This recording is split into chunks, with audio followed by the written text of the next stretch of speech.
Thank you, Chairman Thompson. I really appreciate that. Secretary Vilsack, both my Democratic and Republican colleagues certainly want to pass a bipartisan farm bill. And the year's extension is giving us more time to work out our differences, and we are negotiating through those now. But I know that Chairman Thompson and I feel the same about this. We definitely want a bipartisan farm bill. I hear from my nation's farmers quite regularly that they want and need certainty. They want and they need new markets. And in that regard, I want to thank you for creating RAP. And RAP means Regional Agriculture Promotion Programs. It helps our commodities farmers, and certainly it helps groups like our soybean farmers and others to be able to navigate the challenges we're facing today. And for those of you who may be listening to this hearing across the nation, Secretary Vilsack, could you share with us and the nation your thoughts on this? Why a bipartisan bill passed this year is very vital and very important, and why it's got to be done. Well, Representative Scott, I think it's fair to say that every farmer, every rancher, and everyone who lives in rural America depends in large part on the Farm Bill programs. A Farm Bill is more than that. It's a rural development bill, it's a conservation bill, it's a nutrition bill, it's a research bill, it's a trade bill, it's a risk management bill. It is a broad opportunity to say to rural America and to the American agriculture that we care, that we're investing in their future, and we're providing stability.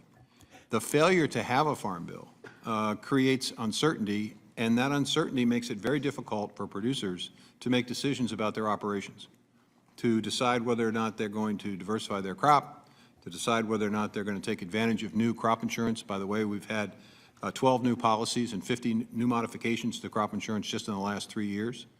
Do they take advantage of those or not? It's very difficult for land-grant universities, minority-serving institutions that rely on the direction of the Farm Bill and the research title to know whether or not they can move forward with critical research, which obviously will impact and affect things. It's difficult for those in the Chamber of Commerce and Economic Development offices across the counties to know whether or not they need to plan for new opportunities. I mean, the bottom line is Right. We've got to get it done. Let me get to another question. It's very important. Mr. Vilsack, I know you testified to your commitment to getting IRA dollars out the door so our farmers in rural communities can benefit from these investments. And I want to applaud you for those efforts and dedication. But can you give us an update on where things stand? 99.8% of the money obligated that was set out in the IRA for 2023 was obligated. EQIP, 2,812 landowners received contracts, nearly 8,000 applications. The research or the easement program, 69 producers received assistance, 250 applications. Yeah, my time is getting a bit short here. Let me also ask you, did you meet your spending goals last year? Absolutely, because the goal was to get the money out the door. And are you on target to spend all you have planned for this year? Yes, because the demand is there.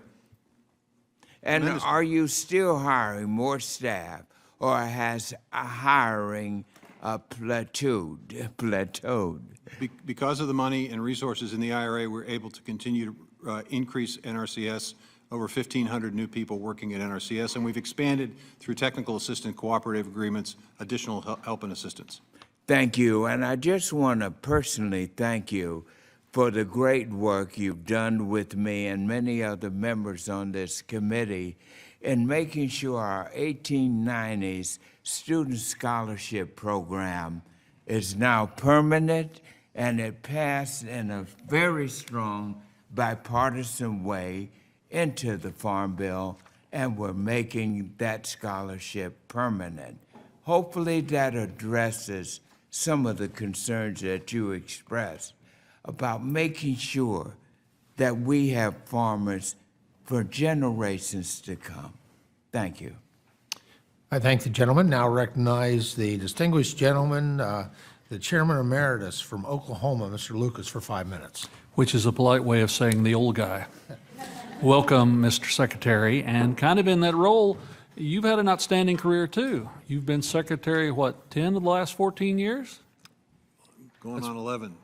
Going on 11. That's pretty amazing to have been around that long in what sometimes is a challenging agency, directing policy. So your imprint is in a lot of places, and I'm impressed and I congratulate you for that. And I know that every administration is different. The Obama administration is certainly different than the Trump administration. And in some ways, the Biden administration is different even than the Obama or Trump administration. But that said, Mr. Secretary, it's always been clear to me that the strongest policies that come out of this committee and the most important programs administered by USDA are built on the belief that support and relief programs must be tied to crop production. When this committee or your agency stray from that principle, we begin to walk down an unsustainable and a very concerning path.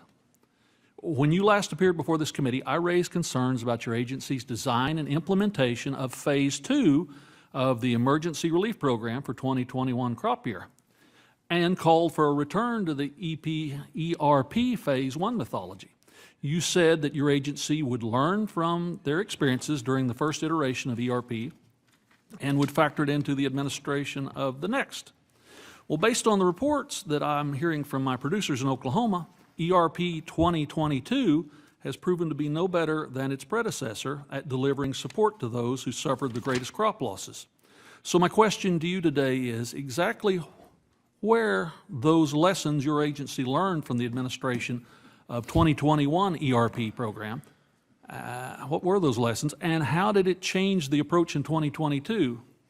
And while you're thinking about that, as a follow-up, what has your agency learned from ERP 2022 rollout, and what are some of the changes that we can expect to see in future programs administered? Well, one change would be for Congress to give us the resources we asked for. I mean, when you give us 30% of what we asked for, when we tell you that the damages are $10 to $12 billion, and you basically appropriate $3 billion, you put us in a tough spot. But Mr. Secretary, when you change the program so that you screw up the delivery and screw up the 30%, it makes it difficult to come back and ask for the other 70. It didn't screw up at all. In fact, 82% of producers